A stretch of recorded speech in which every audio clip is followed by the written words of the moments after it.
Spencer Tracy was the ultimate symbol of American masculinity. Katharine Hepburn was its unyielding feminist icon. For 26 years, the world worshipped their legendary romance. But it was a lie. Behind locked hotel doors, their love story was MGM's most brutal prison, a corporate Lavender Lie, engineered to bury their true sexualities. By day, they performed a flawless heterosexual charade.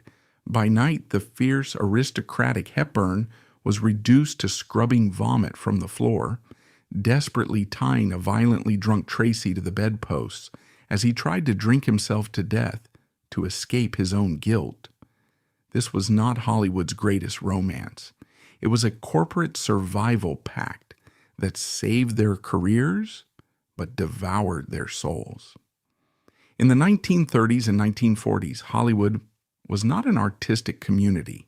It was a ruthless industrial cartel.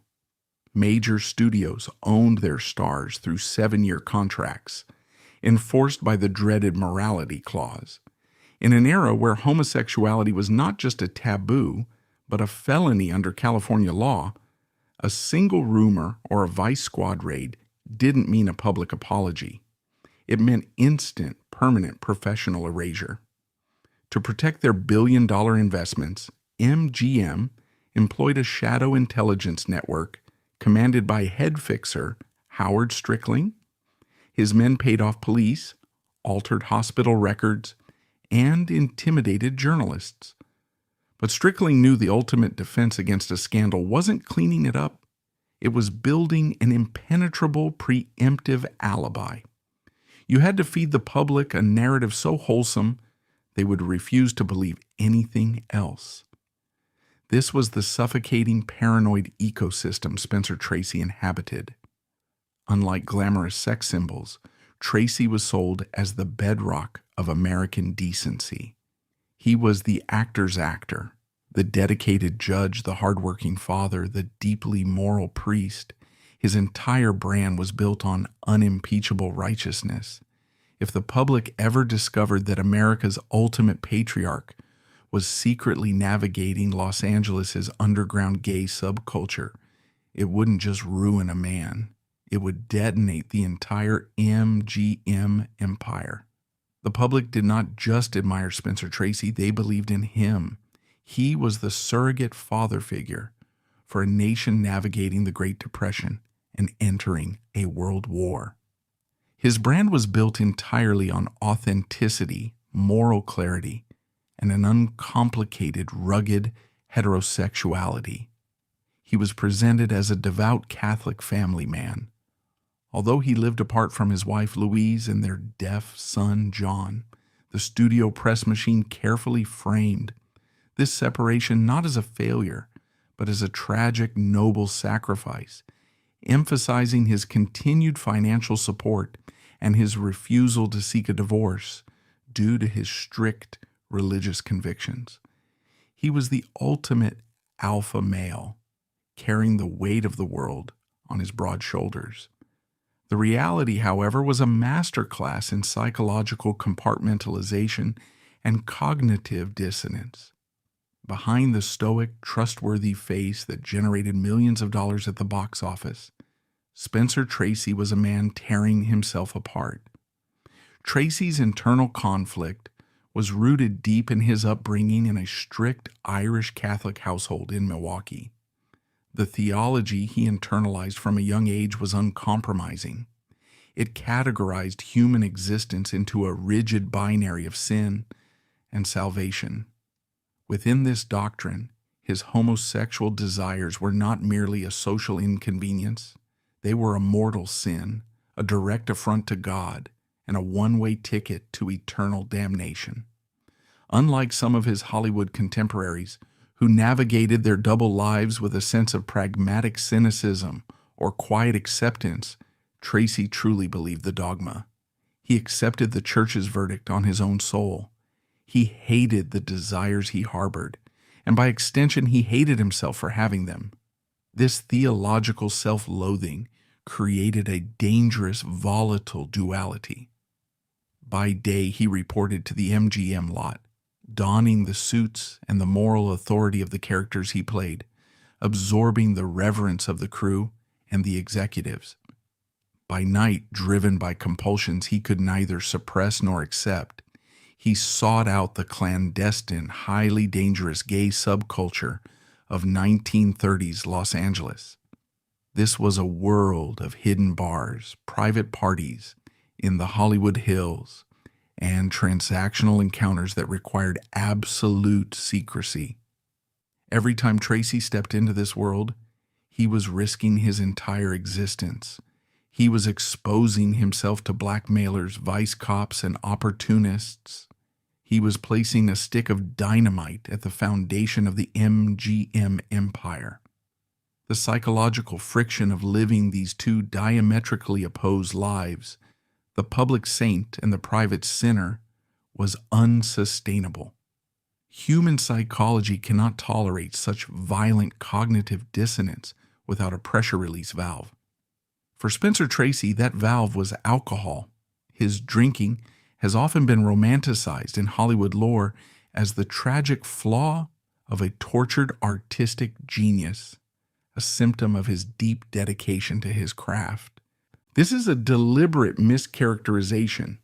Tracy's alcohol consumption was not a social habit, nor was it a byproduct of artistic temperament.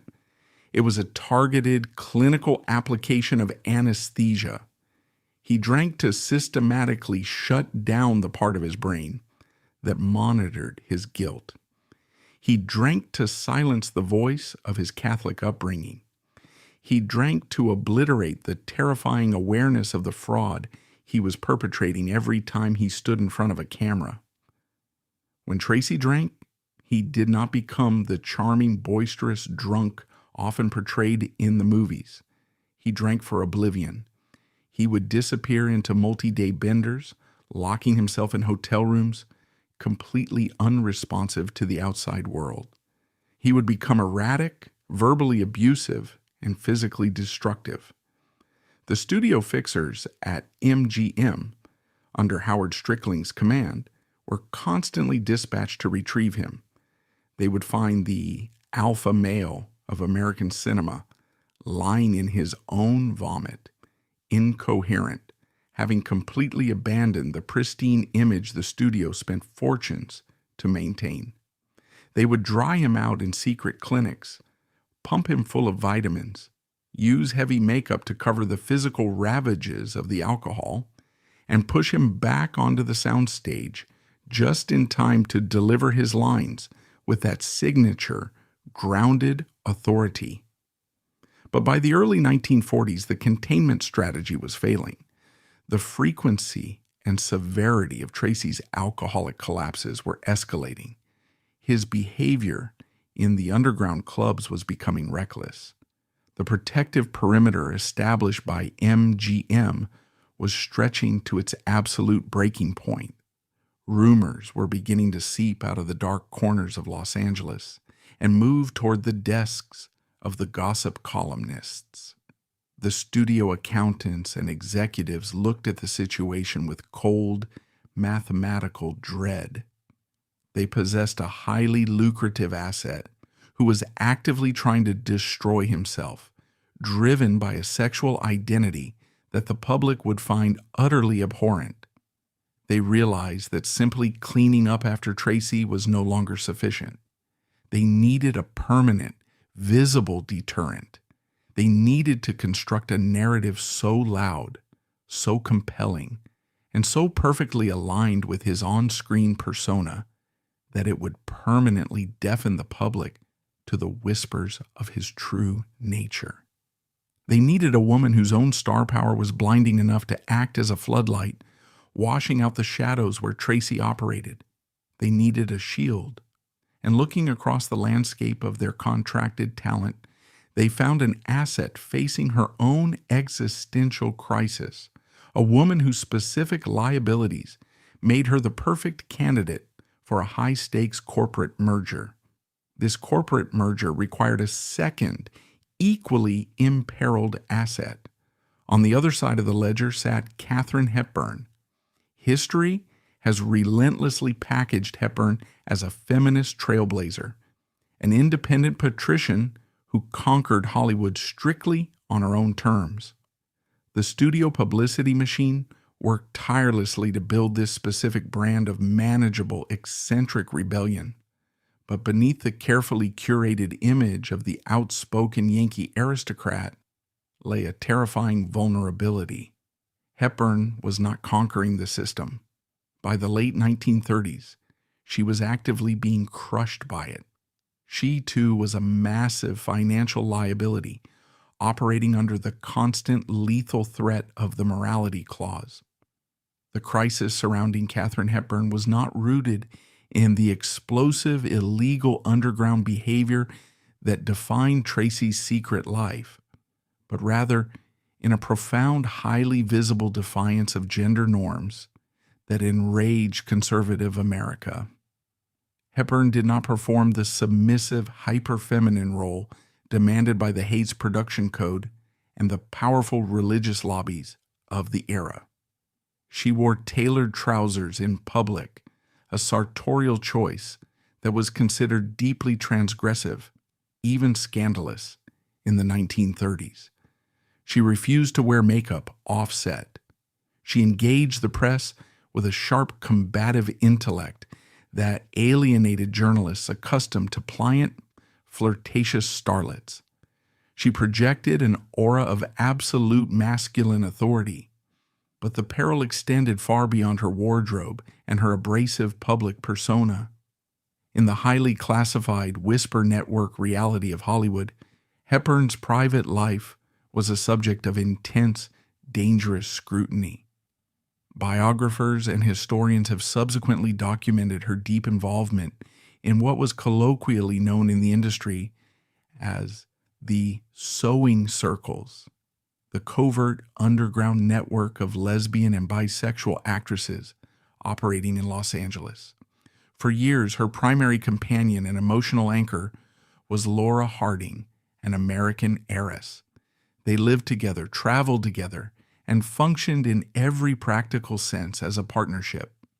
In the coded language of the Hollywood press, Harding was referred to merely as Hepburn's secretary or close friend. But the studio executives at RKO, her initial studio, and later at an MGM were not naive. They knew exactly what they were shielding. In a cultural climate that was rapidly weaponizing homophobia, this reality was a ticking time bomb. The American public of the Great Depression wanted escapism and traditional values. They did not want ambiguity. The backlash against Hepburn's perceived masculinity and unconventional lifestyle was severe and quantifiable. In 1938, the Independent Theater Owners of America took the unprecedented step of publishing a full-page advertisement in the Hollywood Reporter labeling Katharine Hepburn, alongside a few others, as box office poison. The message was brutally clear. The public was rejecting her. Her films were losing money. The system was preparing to eject her. Hepburn was a fiercely intelligent pragmatist. She recognized that her career was on the verge of total annihilation. She understood that in the ruthless calculus of Hollywood, talent was entirely secondary to marketability, and marketability required an unimpeachable moral facade. She needed a massive, undeniable demonstration of traditional heterosexuality to save her professional existence. She needed to be grounded, domesticated, and validated by an indisputable symbol of American masculinity. This was the exact moment when the interests of Katharine Hepburn, Spencer Tracy, and the crisis managers at MGM perfectly aligned. Louis B. Mayer and his head of publicity, Howard Strickling, looked at their sprawling roster of talent and executed a masterstroke of corporate synergy. On one side, they had Spencer Tracy, a brilliant, highly profitable asset who was secretly frequenting the gay underground and drinking himself to death out of Catholic guilt. His masculinity was unquestioned by the public, but his private life was a lethal liability. On the other side, they had Katharine Hepburn, a brilliant, currently unprofitable asset whose public presentation was deemed too masculine and whose private life within the sewing circles threatened to destroy her entirely. Separately, they were two highly flammable crises waiting to detonate. Together, they formed the perfect chemical neutralizer. The strategy was cynical, clinical, and flawlessly logical. If MGM paired the abrasive, masculine Hepburn with the ultimate grounded alpha male Tracy, the public perception would instantly shift. Tracy's undeniable rugged masculinity would act as an anchor, domesticating Hepburn's wild, independent image.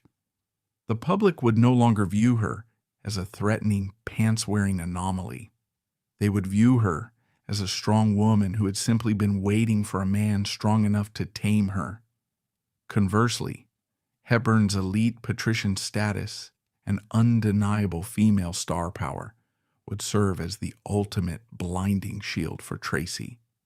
If the most discerning, intelligent woman in Hollywood chose Spencer Tracy as her partner, any whispered rumors about his underground gay life would instantly sound absurd.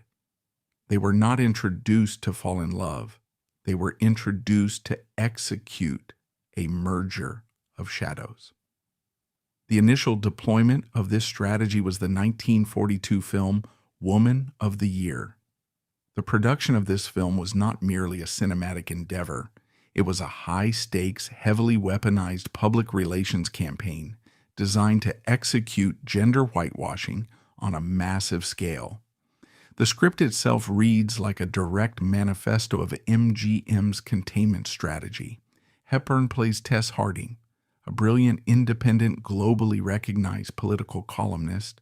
Tracy plays Sam Craig, a grounded, pragmatic, working-class sports reporter. The entire narrative arc of the film is dedicated to the systematic dismantling of Hepburn's independence and her ultimate submission to Tracy's traditional authority. The climax of Woman of the Year is one of the most revealing sequences in the history of studio propaganda.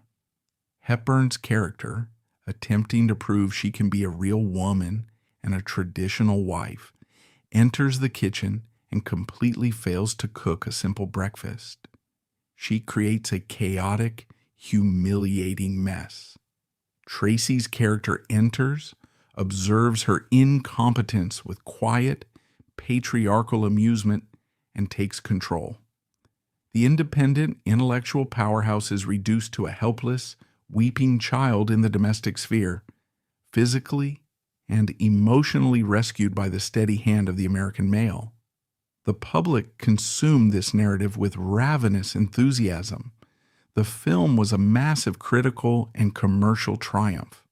The independent theater owners who had labeled Hepburn box office poison just 4 years prior were suddenly banking record profits.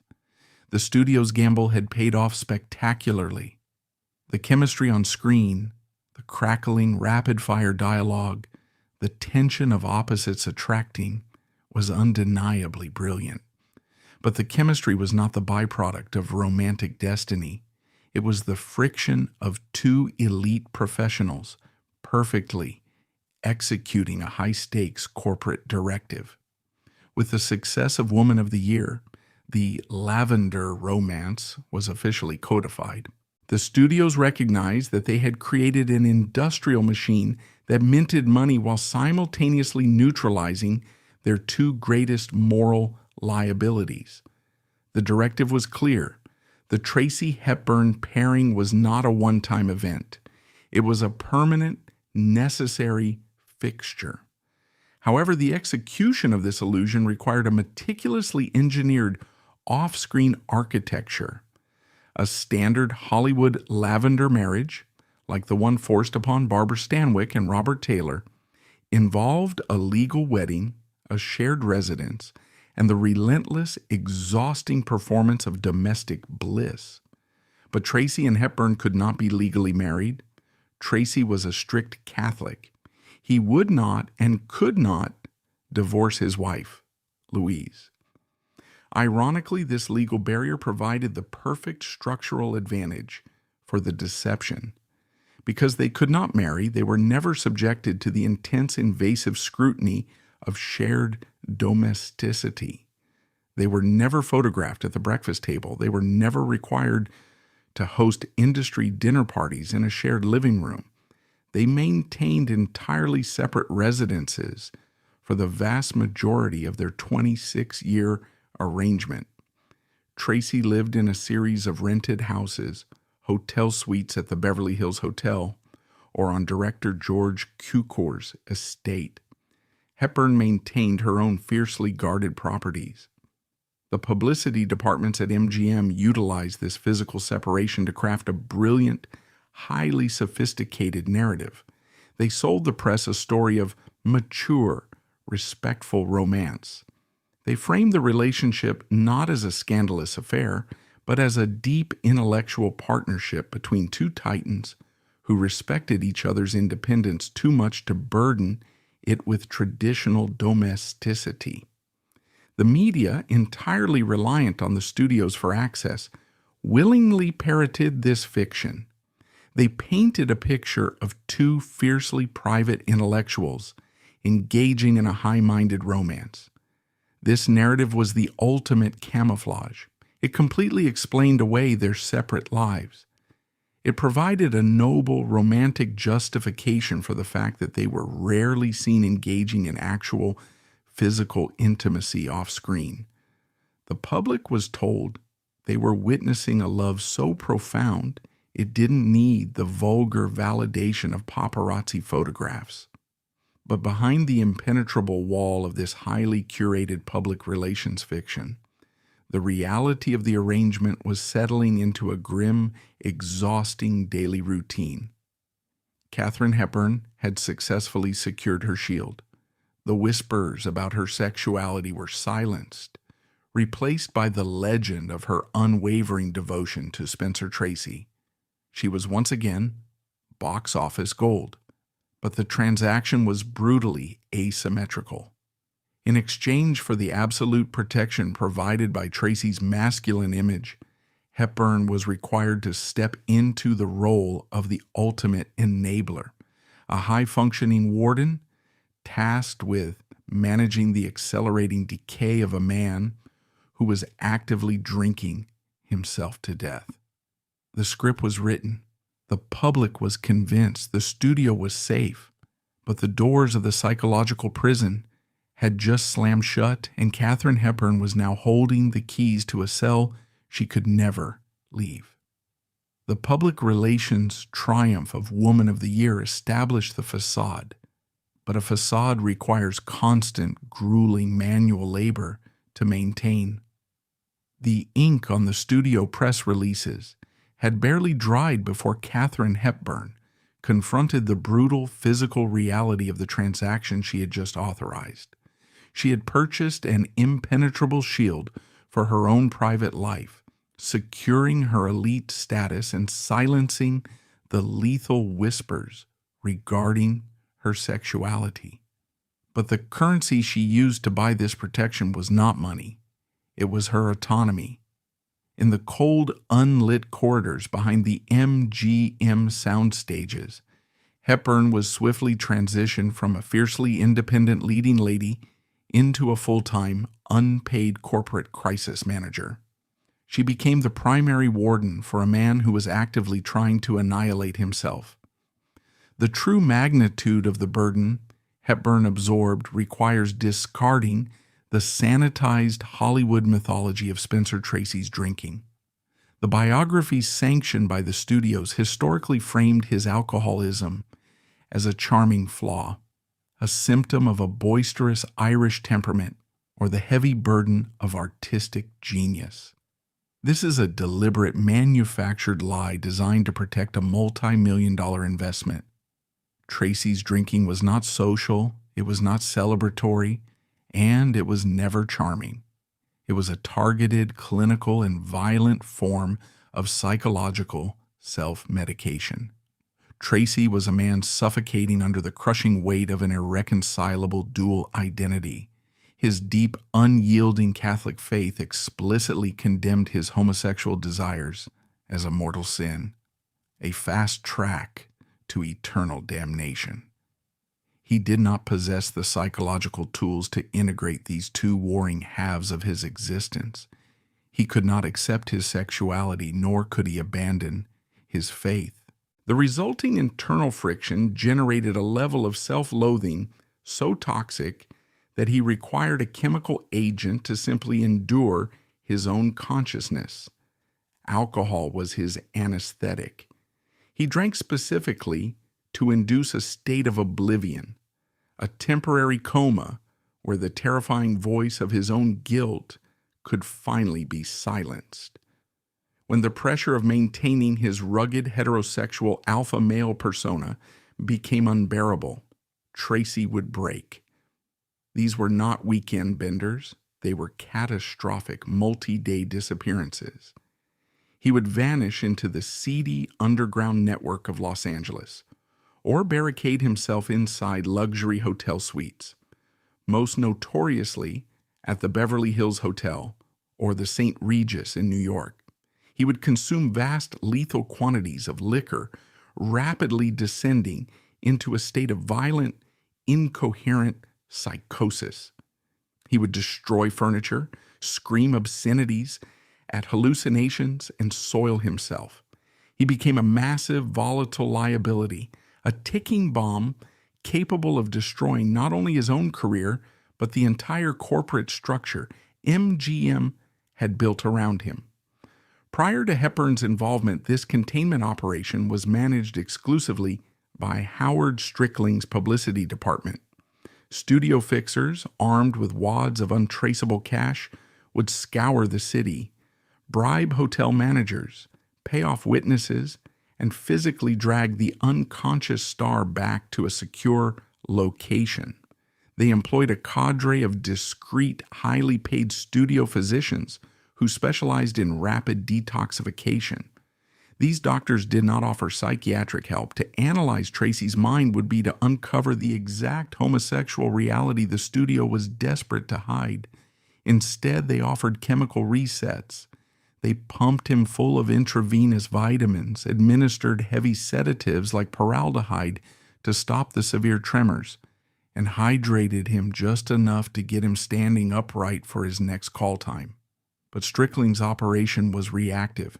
It required a massive deployment of resources after the damage had already begun. The studio needed a permanent, embedded agent. They needed someone who could monitor Tracy around the clock, intercept the benders before they went public, and manage the grotesque physical reality of his addiction without ever leaking a word to the press. Katharine Hepburn accepted the assignment. The woman who had built her entire brand on unapologetic female empowerment, the patrician who famously refused to wear skirts and demanded equal pay from studio heads, willingly stepped into the role of a subservient, hypervigilant nursemaid. The trade-off was brutally uneven. Hepburn secured her public shield, but paid for it with her autonomy. However, to categorize her devotion strictly as a cold, calculated business transaction ignores the complex, agonizing reality of a trauma bond. She did not just protect a corporate asset, she tethered her soul to a man she watched slowly destroy himself. She surrendered her own vibrant, independent life and her hidden relationships with women to become the full-time caretaker of a terrified, dying man.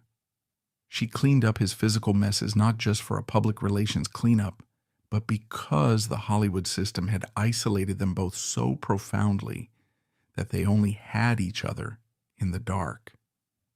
The psychological toll of this enforced servitude on Hepburn was immense, yet completely invisible to the public. She was forced to compartmentalize her existence to a terrifying degree. On screen, the Tracy Hepburn dynamic was electric, defined by a rapid-fire intellectual equality. They played brilliant, capable professionals who challenged each other, sparred endlessly, and ultimately met as absolute equals. The American public devoured this image, projecting the witty, sophisticated banter of films like Adam's Rib and Pat and Mike onto their private lives. The dissonance between this cinematic illusion and their physical reality was absolute. Off camera, there was no equality. The dynamic was that of a helpless, self-destructive patient and an exhausted, captive orderly. Tracy, consumed by his own demons and the paralyzing fear of his hidden sexuality, possessed neither the capacity nor the desire to offer Hepburn any genuine emotional support. Tracy's addiction consumed her completely. In return for a prestigious public image, Hepburn handled his medical crises, managed his isolation, and guarded his secrets. Hepburn absorbed his verbal abuse during his drunken rages. She absorbed his cold, depressive silences during his brief periods of sobriety. She absorbed the profound, isolating loneliness of being the only person who truly understood the depth of the fraud they were perpetrating. She could not confide in her friends, she could not seek outside help, and she could never, under any circumstances, complain to the press. To express dissatisfaction was to risk breaking the illusion, and breaking the illusion meant mutual professional execution. The studio system, specifically Louis B. Mayer and Howard Strickling, watched this dynamic unfold with cold, clinical satisfaction. They had successfully offloaded the grueling day-to-day management of their most volatile asset onto the shoulders of their other major star. Hepburn was doing the work of an entire publicity department and a medical team, entirely for free. The studio actively reinforced her role as the warden. When Tracy went missing, the executives did not call the police, they called Katharine. They weaponized her intelligence and her fierce loyalty to the arrangement, relying on her to perform the physical and psychological labor required to keep the Tracy machine operational. To ensure the absolute security of this arrangement, the physical architecture of their lives was strictly controlled. The public narrative insisted they were a devoted couple who simply preferred the chic, modern arrangement of maintaining separate residences. The press praised their sophisticated approach to romance. The reality was a logistical necessity designed to prevent the total collapse of the illusion. They could not cohabitate because prolonged, unbroken proximity to Tracy's erratic behavior and hidden liaisons would have been impossible to conceal from domestic staff, neighbors, and casual visitors. Separate houses provided the necessary buffer zones.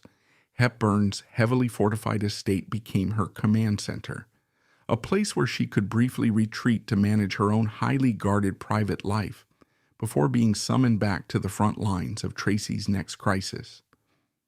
Tracy's various residences were essentially holding cells, locations that could be easily secured and scrubbed by the studio fixers when he descended into another bender. They met in carefully controlled environments. They arrived at the MGM lot in separate cars, maintaining the professional facade required by the executives. When they did appear in public together, it was never spontaneous. Every dinner at Chasen's, every brief appearance at a Hollywood gathering was a meticulously planned tactical deployment. They would arrive, project the required aura of mature, dignified affection for the photographers, and then swiftly retreat before the cracks in the facade could become visible. The press, entirely complicit in the studio system's power structure, dutifully recorded these performances as undeniable proof of their legendary love affair. Journalists who routinely dug through the trash of lesser stars to uncover scandals actively look the other way when it came to Tracy and Hepburn. The studio had successfully created a narrative so dominant, so profitable, and so deeply ingrained in the cultural fabric that it became virtually immune to journalistic inquiry. The Lavender romance had evolved from a desperate crisis management strategy into an unassailable American institution. But the human body is not a machine, and it cannot be indefinitely sustained by studio press releases. The clinical reality of Tracy's alcoholism was a progressive terminal disease. While Hepburn and the MGM fixers could manage the immediate fallout of his benders, they could not halt the relentless, systemic destruction of his internal organs. The alcohol he consumed to silence his guilt was systematically shutting down his liver, his kidneys, and his heart. By the late 1940s, the physical toll of the arrangement became impossible to hide beneath studio makeup. Tracy's face, once the rugged symbol of American resilience, became bloated and permanently flushed. He was aging at an accelerated, terrifying rate. Hepburn transitioned from a crisis manager handling explosive benders into a palliative care nurse managing a slow, agonizing terminal decline. The burden of the Lavender cage drained her own career momentum as she turned down lucrative roles to keep him breathing. She had signed a contract to act as a public shield, but the fine print dictated a life sentence. As the 1940s collapsed into the 1950s, the parameters of the Lavender romance fundamentally shifted. The threat matrix surrounding Spencer Tracy and Katharine Hepburn was no longer confined to the boardroom of Metro-Goldwyn-Mayer or the aggressive telephoto lenses of Confidential magazine. The architecture of their deception had to be rapidly reinforced to withstand a new, unprecedented level of scrutiny. The danger was no longer just commercial, it had become federal. The rules of survival in Hollywood were rewritten overnight by the chilling, systematic paranoia of the Cold War. The Tracy Hepburn shield became an absolute necessity against the specific political machinery that took control of the United States in the 1950s. The era was defined by the House Un-American Activities Committee, known as HUAC, and the aggressive domestic espionage orchestrated by J. Edgar Hoover and the Federal Bureau of Investigation. History strictly remembers this period for the Red Scare, the ruthless purging of perceived communists from the entertainment industry. But running parallel to the hunt for political subversives was a quieter, infinitely more vicious campaign known as the Lavender Scare. In the eyes of the federal government, homosexuality was not merely a moral failing or a psychiatric disorder. In 1953, President Dwight D. Eisenhower signed Executive Order 10,450, which explicitly classified sexual perversion as a matter of national security. The government's logic was brutally simple and entirely unforgiving. Homosexuals were inherently weak, psychologically unstable, and fundamentally vulnerable to blackmail by Soviet agents. Therefore, they were enemies of the state. The FBI actively compiled dossiers on the sexual habits of thousands of American citizens, utilizing wiretaps, informants, and vice squad raids. For Spencer Tracy, the implementation of the Lavender Scare was a psychological apocalypse. Tracy was not a political radical. He was a staunch conservative Republican and a devout Catholic who publicly aligned himself with the traditional values espoused by the government. Yet his private reality placed him squarely in the crosshairs of the very institutions he revered. The underground gay network of Los Angeles, which he had frequented for years to satisfy the desires his religion condemned, was no longer just a risk to his box office standing. It was an active target for federal agents. The hidden bars and private parties were infiltrated. Arrest records were no longer simply suppressed by studio fixers with envelopes of cash. They were cataloged by federal agencies. The cognitive dissonance that had already driven Tracy to severe alcoholism now reached a critical, terminal velocity. He was a man playing the ultimate American patriarch on screen, celebrated by conservative politicians and religious leaders, while secretly harboring an identity that his own government classified as a threat to national security. If J. Edgar Hoover's agents uncovered the truth, the destruction would be absolute. Tracy would not just lose his MGM contract. He would be subpoenaed. He would be dragged before congressional committees. He would be publicly branded a deviant and a traitor. The Catholic Church, the institution that dictated the terms of his soul, would excommunicate him. The sheer terror of this reality paralyzed Tracy. The anxiety was no longer a dull ache. It was a screaming siren. His dependence on alcohol, previously used to numb his theological guilt, transitioned into a desperate mechanism to survive the crushing paranoia of federal surveillance. His benders became darker, more violent, and driven by a paranoid delusion that he was constantly being watched. He retreated further into the secure, fortified environments provided by the studio and Katharine Hepburn. As the 1950s brought the paranoia of McCarthyism and the FBI's Lavender Scare, their arrangement mutated from a studio PR stunt into a matter of federal survival. Hepburn's progressive politics and hidden underground lifestyle made her a walking target for witch hunters. Tracy, meanwhile, was terrified that J. Edgar Hoover's agents would expose his visits to Los Angeles's gay underground. Together they formed an unassailable bunker. By standing next to the ultimate conservative American patriarch, Hepburn was instantly immunized against accusations of subversion. Conversely, Tracy's masculinity remained unquestioned beside a fiercely intelligent elite woman. They became each other's ultimate alibi against a government that could destroy them both. They were two heavily compromised assets using each other's public personas to deflect federal and social execution. The Lavender romance became a mutual non-aggression pact, a fortified bunker built to withstand the geopolitical paranoia of the Cold War. To solidify this bunker, MGM deployed them on screen with tactical precision. The films they made together during this era were not artistic experiments. They were highly calibrated pieces of domestic propaganda.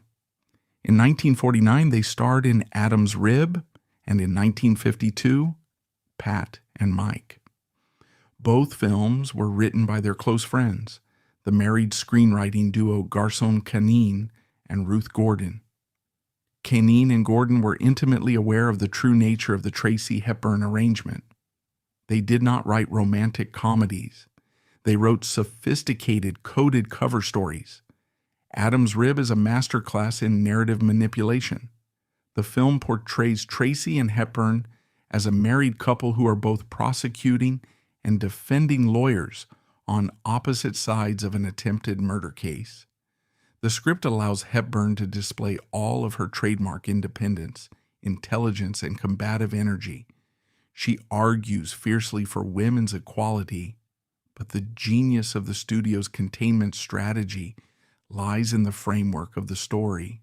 Hepburn's independence is safely contained within the unbreakable bounds of a traditional heterosexual marriage to Tracy. She is allowed to be a feminist firebrand in the courtroom, but the audience is constantly reassured that, at the end of the day, she goes home to Spencer Tracy. The film explicitly neutralizes the threat of Hepburn's masculinity by constantly submitting it to Tracy's unwavering patriarchal authority. Tracy's character absorbs her attacks with calm, amused tolerance. He is the immovable object to her unstoppable force. The public watched the film and internalized the exact message MGM intended. Katharine Hepburn might be a modern, difficult woman, but she is ultimately tamed and validated by the superior, grounded masculinity of Spencer Tracy. Pat and Mike executed the same strategy within the world of professional sports. Hepburn plays a brilliant athlete. Tracy plays her rough, working-class sports promoter. Again, Hepburn's physical prowess and independence are showcased, but they are entirely managed, directed, and monetized by Tracy's character. He is the manager. She is the talent. He is the patriarch. She is the dependent. These films were wildly successful because they offered the American public a safe, sanitized version of gender equality. They allowed women to see a strong female figure, but they strictly enforced the ultimate supremacy of the traditional male. For Tracy and Hepburn, these films were exhausting, high-wire acts of public deception. They were performing a flawless pantomime of heterosexual domestic disputes and resolutions, generating millions of dollars in revenue while carrying the terrifying knowledge that their actual lives were criminalized by the state. The physical reality of executing this deception during the 1950s required a level of operational security that mirrored an intelligence agency. The separate residences were no longer just a convenience to hide Tracy's benders. They were necessary to prevent surveillance. The paranoia was absolute. Telephones were assumed to be tapped. Domestic staff were vetted, paid exorbitant wages, and threatened with professional annihilation if they spoke to journalists or investigators. Hepburn's role as the primary warden expanded into the realm of counter-espionage. She tightly controlled access to Tracy. When he descended into the inevitable violent alcoholic spirals triggered by the immense pressure of his double life, Hepburn did not just have to hide him from the gossip columnists. She had to hide him from a world where exposure meant federal ruin. She became isolated, trapped within the perimeter of her own heavily guarded estates or locked inside Tracy's rented houses. The physical attrition on Tracy's body accelerated rapidly during this decade. The sheer volume of alcohol required to suppress the combined weight of his Catholic guilt and his terror of federal exposure was systematically destroying his internal organs. He developed severe insomnia, requiring heavy doses of barbiturates to sleep, which he would then aggressively mix with alcohol. His liver began to fail. His heart grew enlarged. He suffered from severe emphysema, his lungs blackened by decades of chain smoking. He was a man rotting from the inside out, propped up by studio makeup, intravenous vitamins, and the relentless, iron-willed management of Katharine Hepburn. The alpha male was a decaying biological structure. Hepburn was forced to witness this deterioration daily. She was not nursing a lover back to health. She was managing the slow, inevitable biological collapse of her own corporate shield. The studio system, meanwhile, continued to reap the profits. MGM did not offer psychiatric intervention for Tracy. They did not offer a way out of the arrangement. They simply demanded that the facade be maintained at all costs. They viewed Tracy's failing health not as a human tragedy, but as a depreciation of an asset. They relied entirely on Hepburn to keep the asset functioning just long enough to finish the next shooting schedule. They were bound together by a contract written in fear and enforced by the state. The Lavender romance had successfully navigated the transition from Hollywood scandal management to Cold War survival strategy. But the biological clock of Spencer Tracy was winding down. The system could manipulate the press and it could hide from the FBI, but it could not negotiate with organ failure.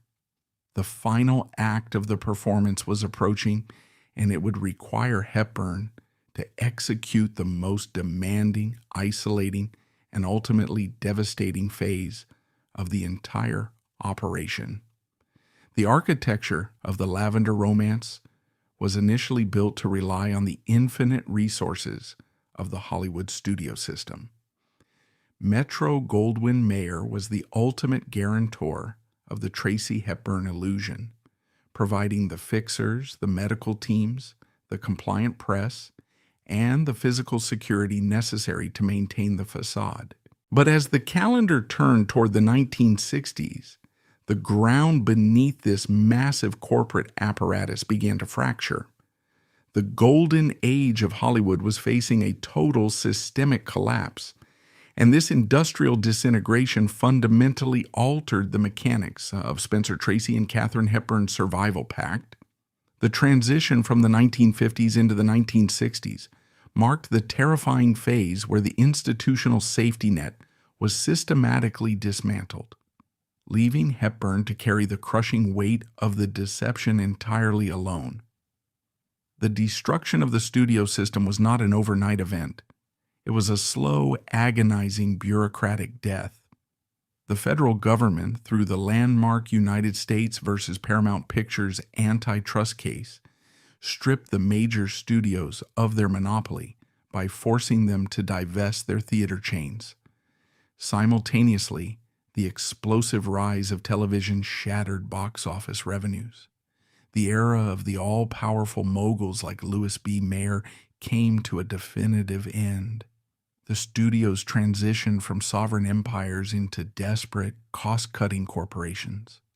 The legendary 7-year contracts, the very instruments that had bound actors to the morality clauses, and the protective custody of the studios were dissolved.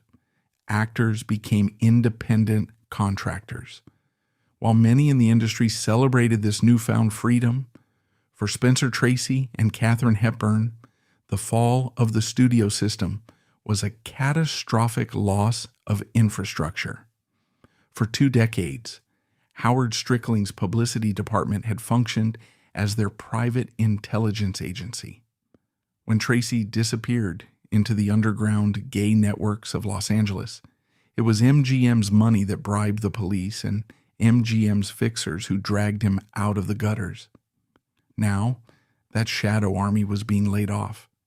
The studio was no longer willing nor financially able to underwrite the massive logistical operation required to cover up the self-destructive behavior of an aging star.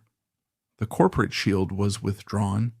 The liability of Spencer Tracy's secret life and the accelerating biological decay caused by his alcoholism was transferred directly and entirely onto the shoulders of Katharine Hepburn. The privatization of the cover-up forced a radical restructuring of their daily existence. Hepburn was no longer acting as a corporate crisis manager supported by a billionaire studio. She was now a civilian operating a highly classified one-woman containment facility. To secure the perimeter, they required a physical location that offered absolute unbreachable privacy. They found this architectural camouflage on the estate of the legendary film director George Cukor. The selection of George Cukor's sprawling compound in the Hollywood Hills was a masterpiece of strategic irony. Cukor was one of the most successful directors in the industry, and he was also famously discreetly gay. His estate was a well-known, highly secure sanctuary for the homosexual elite of Hollywood. It was a place where the rigid, heteronormative rules of the outside world were suspended. By moving Spencer Tracy into a guest cottage on Cukor's property, Hepburn and Tracy embedded themselves deep within the very subculture Tracy had spent his entire life trying to hide from the public, yet doing so in the most fortified, private environment available. Cukor's estate offered physical isolation and a staff that understood the absolute necessity of silence It became a fortress.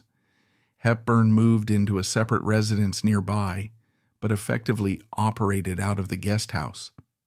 The public narrative, dutifully swallowed by a press that was still nostalgic for the golden age, painted this arrangement as the quirky, independent living situation of two mature artists. The reality was a high-security medical quarantine. Inside the walls of the Cukor estate, the biological reality of Spencer Tracy's alcoholism had moved past the point of acute crisis and settled into a state of chronic terminal deterioration. The man who had defined rugged American vitality on screen was now a prisoner of his own failing anatomy. The decades of using liquor to anesthetize his Catholic guilt and suppress his homosexual desires had exacted a devastating, irreversible toll.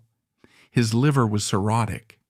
His cardiovascular system was failing. Decades of chain smoking had resulted in severe emphysema, leaving him gasping for air after walking short distances. He developed diabetes. The alpha male was a decaying biological structure, entirely dependent on a network of oxygen tanks, daily injections, and a rigid regimen of prescription medications. This physical collapse drastically altered the power dynamic of the Lavender romance. In the 1940s and 1950s, Tracy still possessed the commanding, patriarchal aura that provided Hepburn with her necessary public shield. He was still the undisputed titan of the box office, but in the 1960s, that utility evaporated. Tracy was no longer a working asset. He was a full-time patient. He was frequently bedridden, plagued by terrifying bouts of delirium, and completely incapable of functioning without continuous medical supervision.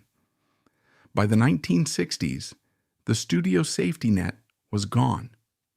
Hepburn retreated to George Cukor's estate, sacrificing 5 years of her acting prime to become Tracy's full-time caregiver. She managed his insulin, his oxygen, and his erratic behavior behind locked doors, ensuring the press never saw the decay of America's definitive alpha male. The isolation was compounded by Tracy's deteriorating mental state. The alcohol had not just destroyed his organs, it had ravaged his nervous system. He was prone to severe depressive silences and unpredictable outbursts of paranoid rage. The self-loathing that had haunted him his entire life intensified as his body failed him. He was a man who despised his own weakness, yet he was entirely dependent on a woman he could never authentically love in the traditional sense, a woman who knew every humiliating detail of the fraud they had perpetrated on the world. There was no romantic banter in the guest house. There was only the grim, silent endurance of two people bound together by a contract that had long outlived its initial purpose. This period of forced isolation occurred against the backdrop of a rapidly changing world. Outside the iron gates of the Cukor estate, the 1960s cultural revolution was detonating. The rigid, puritanical social structures of the 1940s and 1950s were being violently dismantled.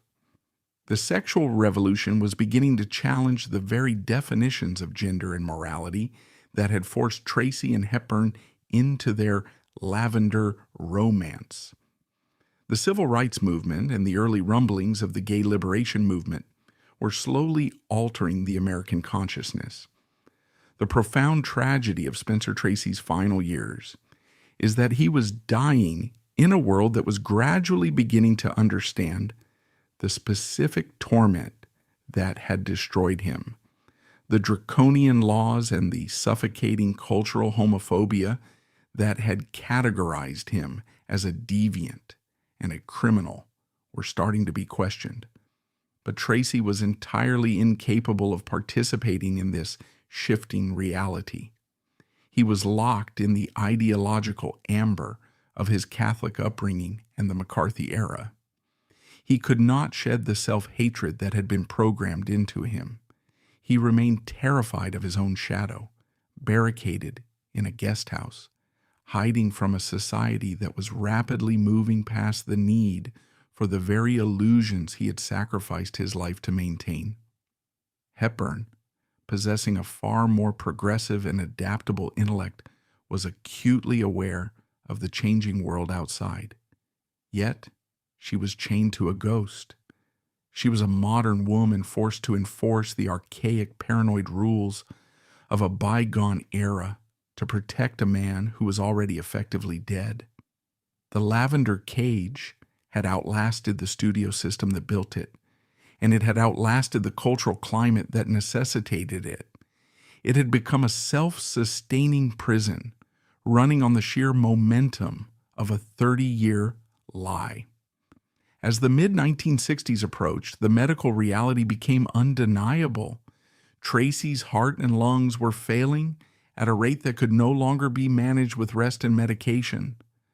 The end was approaching, not with cinematic grace, but with the brutal, suffocating mechanics of organ failure.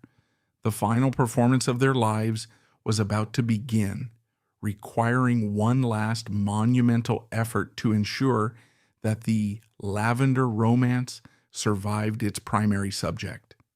The curtain was coming down, and Katharine Hepburn had to meticulously arrange the stage for a death that would perfectly validate the lie they had lived. The final grueling act of the Lavender romance did not take place in the shadowy privacy of the George Cukor estate, but under the blinding, unforgiving glare of the studio lights. By 1967, Spencer Tracy was biologically incapable of working. His cardiovascular system was failing, his liver was destroyed by decades of clinical alcoholism used to suppress his homosexual panic, and his emphysema was so severe that he required constant oxygen therapy. Yet, the Hollywood machine and the deeply entrenched survival instincts of Katharine Hepburn demanded one final performance. The production of Guess Who's Coming to Dinner stands as the ultimate chilling testament to the ruthless pragmatism of the entertainment industry. It was not a cinematic triumph. It was a highly organized, medically supervised death march designed to extract the last remaining drops of commercial value from a decaying asset. The institutional mechanics of this final film reveal the absolute coldness of the system. Columbia Pictures, the studio financing the project, looked at Tracy's medical charts and executed a standard corporate risk assessment. They refused to insure him. In the rigid calculus of film production, an uninsurable actor is an unemployable actor. The studio executives recognized that Tracy was a massive financial liability who could die on set at any moment, halting production and costing them millions. They demanded he be replaced. To prevent the termination of the project, Katharine Hepburn and the film's director, Stanley Kramer, executed a desperate financial maneuver. They put their own entire salaries into escrow to act as a localized insurance policy. If Tracy died before the film was completed, their money would be used to compensate the studio and fund the reshoots with a new actor. Hollywood historians have spent decades romanticizing this act, packaging it as the ultimate demonstration of Hepburn's profound unconditional love for Tracy.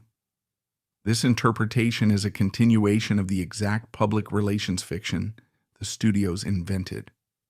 Hepburn did not surrender her salary out of romantic devotion. She did it to secure the final validation of their lifelong cover story. If Tracy was fired and left to die in the isolation of the guest house, the narrative of the great dignified American patriarch would collapse into a pathetic, visible reality of illness and unemployment. Hepburn needed him to finish the race. She needed the world to see him one last time, as the authoritative moral center of the universe. She was purchasing the final layer of cement for the lavender cage. The physical reality on the set of Guess Who's Coming to Dinner was a grim exercise in biological containment. The shooting schedule was entirely dictated by Tracy's failing organs. He could only function for a maximum of 3 to 4 hours a day, and only in the mid-morning, before his energy reserves completely evaporated. The production crew operated with the quiet, tense efficiency of a surgical theater. An oxygen tank was kept permanently stationed just out of the camera's frame. Between takes, Tracy would collapse into a chair, gasping for air, his skin a translucent, sickly gray. Hepburn's role on set was an extension of her role as his off-screen warden. She monitored his breathing, dictated the pacing of the crew, and aggressively shielded his physical weakness from the visiting press. On camera, they played the roles they had perfected over 25 years. The grounded, slightly exasperated patriarch and the fiercely intelligent, devoted wife. They delivered their lines with the practiced rhythm of veterans. But the audience was not watching two actors effortlessly inhabiting a role. They were watching a man using every ounce of his remaining willpower to stand upright, propped up by a woman who was actively stage managing his physical survival. It was a performance of terrifying, exhausting endurance. Against all medical odds, Tracy completed his final scene on May 24th, 1967.